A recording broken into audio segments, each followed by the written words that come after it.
Әншілер распевка істеп.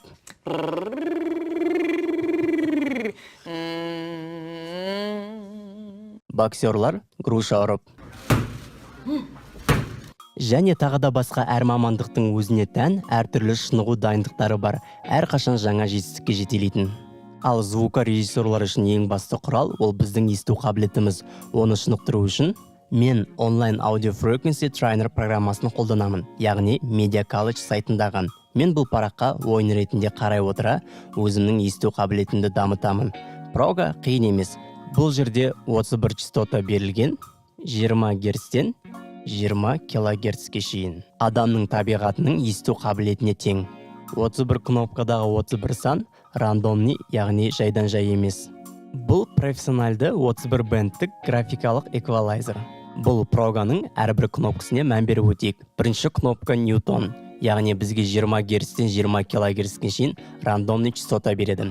Екінші реплей, яғни қайталау. Үшінші пауза.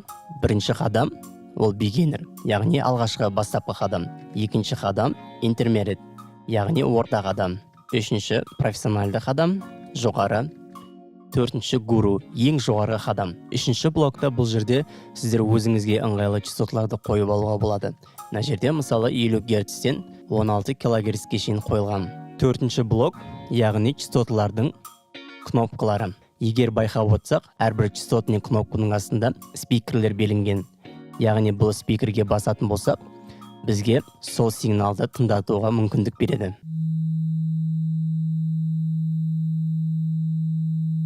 «160 герц» осылай естіледі.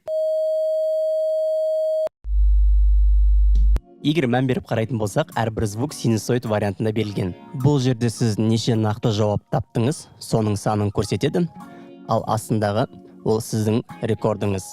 Бұл жерде сіз аяқтаған тесттің саны, екінші ең жоғарғы көрсеткіштегі саны және ең жоғарғы рекордыңыздың саны. Ал енді практикаға көшейік. Мен бірінші beginner сатысын таңдадым. Бұл жерде 4 частота берілген. 100, 315, 1, 315 килогерц. Ойынды бастау үшін Ньютонға басамыз. Бұл менің ойымша 315. 315 килогерц.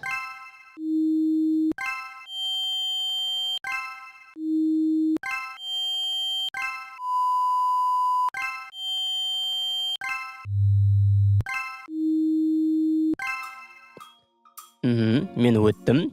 315 дұрыс, яғни Ньютонды басып жалғастыруға болады. Бұл жерде мен 100%-ке таза орындадым, яғни маған бұл жерде айтып тұр, яғни сіз келесі қиындау уровеньге өте аласыз деп. Сондықтан мен келесі уровеньге өткім келіп тұр, интермедиатке, ортаға. Окей, тағы да Ньютонды басамыз. Бұл мен ойымша 63 герц.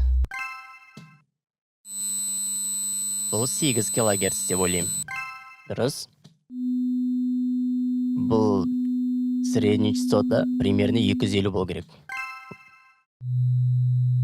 Бұл низкий частота 125. Аха, дұрыс. Бұл шамамен 4 килогерц болуы мүмкін. Қателеспесем. Қателестім. Яғни 2 килогерц. Қателесіп кетсеңіздер, жаңағыдай звук шығады. Бұл 4. Бұл 100% 4. Так, бұл низкий частота 125. Дұрыс. Бұл 2. 4. Қателесіп кетті. Асықпаңдар. Бұл 8. 250. Аха. Тағы да айтты, мен 10 жырағына өттім, 83% жинадым. Ойынды аяқтадым, бұл жерде маған келесі уровеньге өтуге болатын айтқан. Ал келесі уровень бізде про. Бұл жерде шамамен 15 частота берілген, қателеспесем. Бұл менің ойынша 1/6. 2/5. Өте жақсы.